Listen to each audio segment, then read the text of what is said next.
Jelang matchday krusial versus Cina pada 5 Juni mendatang, kabar gembira menghampiri pasukan Garuda.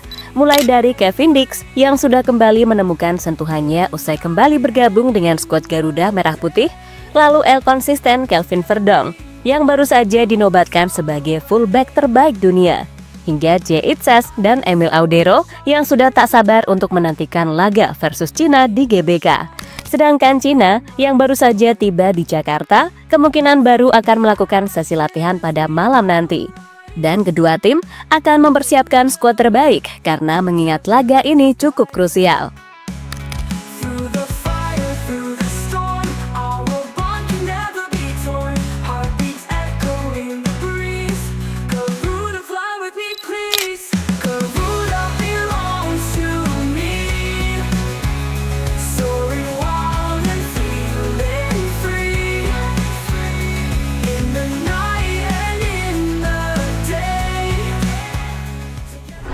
Kita tentu mengenal sosok Kelvin Verdong sebagai pemain yang konsisten. Bahkan di timnas Indonesia, sejak melakoni debut melawan Filipina di ronde kedua, penampilan Verdong nyaris nggak pernah mengecewakan. Dan di level klub, kemampuannya sudah diakui sebagai salah satu fullback kiri terbaik di Eredivisie. Yang mana itu dibuktikan dengan sering keluar masuknya nama Verdong di dalam best 11 mingguan atau bulanan. Nah, di musim ini sendiri, meskipun NEC masih tertahan di papan tengah, akan tetapi Kelvin Verdong tetap menunjukkan permainan yang oke. Ratingnya nyaris selalu hijau, dan segala sentuhan yang ia berikan dengan bola nyaris nggak pernah sia-sia.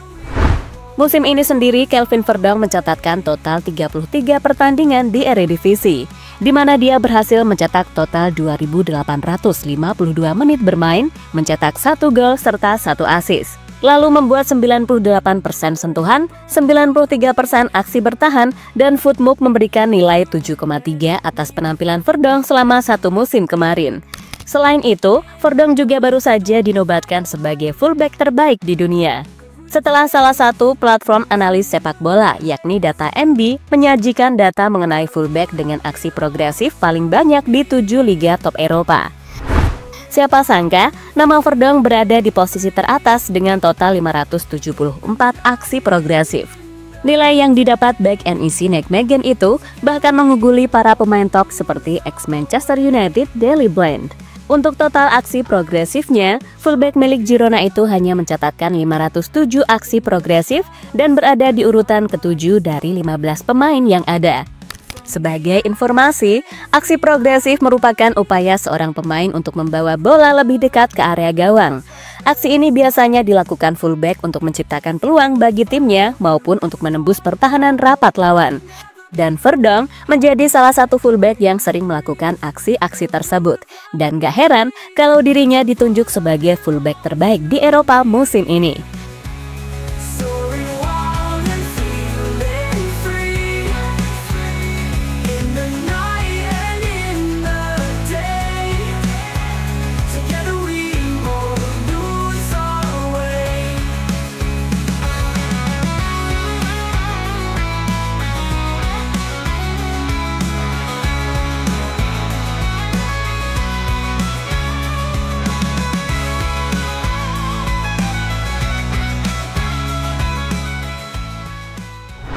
Lebih lanjut, Indonesia sendiri saat ini juga sedang dianggap berkamuflase di balik ranking FIFA yang ada. Bahkan ketika undian awal grup C digulirkan, Indonesia yang ketika itu masih duduk di posisi 134 sungguh diremehkan. Namun sekarang ini, semuanya sungguh nggak seperti apa yang dibayangkan. Coba deh bayangin aja. Tim yang bahkan gak pernah menang di Piala AFF sekarang punya pemain-pemain yang berkarir di Serie A, Eredivisie, Jupiler Pro League, Championship, MLS, dan musim depan ada yang di Bundesliga. Serta punya pemain yang pernah main di level Liga Champions, Europa League, ataupun Conference League. Kemudian timnas Indonesia sekarang juga diisi jajaran pelatih yang statusnya legenda besar, Patrick Kluivert. Pernah jadi top skor Euro 2000, menang UCL, Eredivisie, dan La Liga. Lalu Alex Pastoor yang dijuluki sebagai profesor ahli taktik, serta analis terbaik di Belanda. Kemudian ada Danny Lanzat yang pernah membela tim-tim ternama seperti Ajax, Feyenoord, dan Twente. Serta ada Gerard Vandenberg yang bahkan dia layak disebut lebih legend dari Patrick Kluivert. Eredivisie, Liga Champions, sampai Piala Eropa bersama timnas Belanda sukses ia menangkan. Belum lagi penasehat teknis yang baru dalam diri Jordi Cruijff merupakan anak dari legenda besar Johan Cruyff. Intinya, dari komposisi timnas Indonesia yang sekarang, tim ini sangat-sangat gak boleh dianggap sepele. Sehingga sesuatu hal yang wajar kalau timnas Indonesia kini boleh dikatakan telah melakukan persiapan yang sempurna jelang match krusial versus Cina dan Jepang nanti.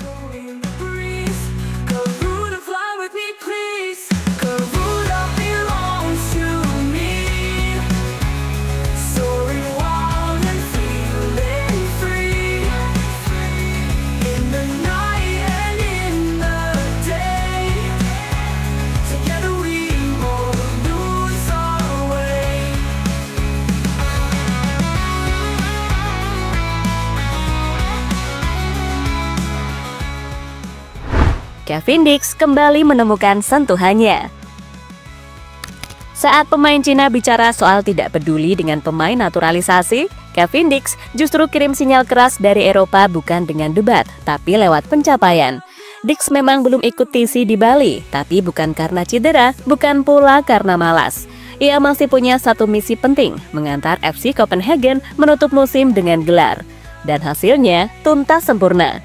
Copenhagen jadi juara Liga Super Denmark 2024-2025 dan Kevin Dix ikut cetak gol lewat titik penalti di laga terakhir. Bahkan gak hanya satu trofi, tetapi 2 trofi sekaligus berhasil didapatkan oleh Kevin Dix. Dan setelah misinya bersama FC Copenhagen tuntas, Dix langsung terbang ke Jakarta. Dan gak butuh waktu lama-lama, Kevin Dix langsung membaur dengan para pemain timnas dalam sesi latihan terbaru. Bahkan Kevin Dix langsung membawa aura 3 poin untuk pasukan Garuda.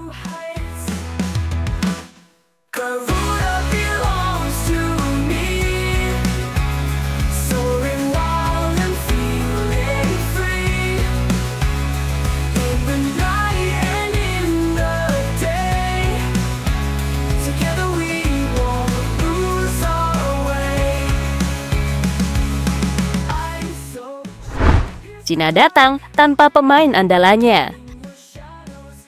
Sementara Indonesia menyambut kabar baik dari pemain-pemainnya, Cina justru datang ke Jakarta dengan masalah besar di lini depan. Wu Lei, striker andalan mereka resmi dicoret dari skuad karena cedera. Setelah menjalani 3 hari pemulihan, tim medis menyatakan Wu Lei tidak sanggup mengikuti latihan intensif. Ia pun dipulangkan lebih awal ke klubnya Shanghai Port. Kehilangan Wu Lei jadi pukulan telak bagi Cina, karena artinya mereka harus menggantungkan harapan pada satu nama, Zhang Yuning. Zhang memang pernah mencetak gol ke gawang Indonesia di pertemuan pertama, tapi saat itu ia dibantu oleh Wu Lei dan beberapa pemain kunci lain yang kini absen atau dihukum larangan main.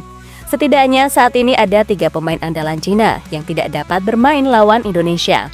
Pertama, Wu Lei, karena cedera lutut kambuh dan kembali ke klub Shanghai Port. Kemudian Xi Weneng karena akumulasi kartu, dan terakhir Lin Yangming juga karena sanksi. Saat ini, Cina ada di dasar klasemen grup C. Mereka tertinggal 3 poin dari Indonesia dan hanya kemenangan yang bisa menjaga peluang mereka lolos. Makanya, seluruh beban sekarang ini ada di pundak Zhang Yuning. Pelatih Branko Ivankovic dikabarkan sedang mencari formula terbaik. Apakah Zhang akan didampingi Sergino, Chao Zongjing, atau Liu Chengyu? Yang jelas, pelatih Cina ini tahu benar bahwa tanpa Wu Lei, mereka kehilangan taji utamanya.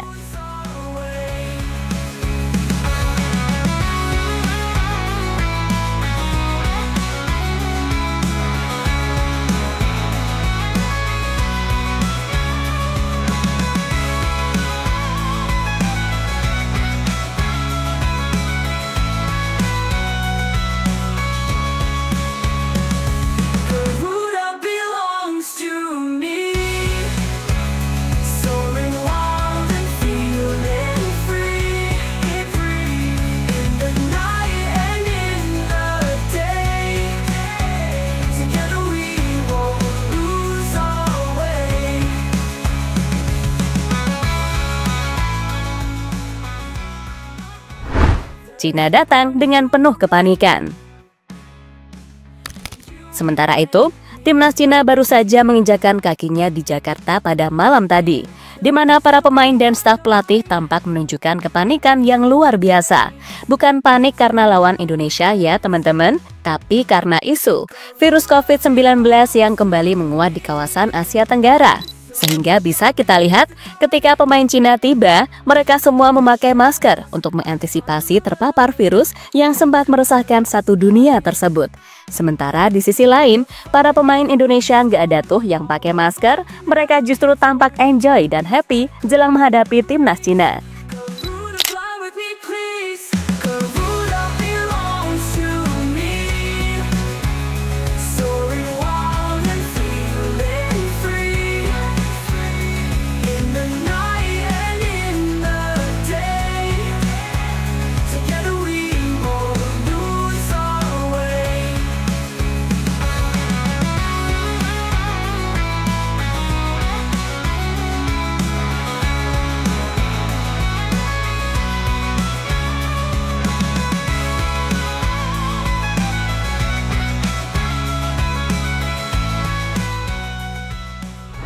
Dan terlepas dari apapun, pokoknya buat sekarang ini Indonesia benar-benar harus mempersiapkan diri sebaik mungkin karena segalanya masih bisa terjadi. Namun suka nggak suka, kita semua harus mengakui kalau timnas Indonesia yang sekarang ini memang ambisius dengan impiannya.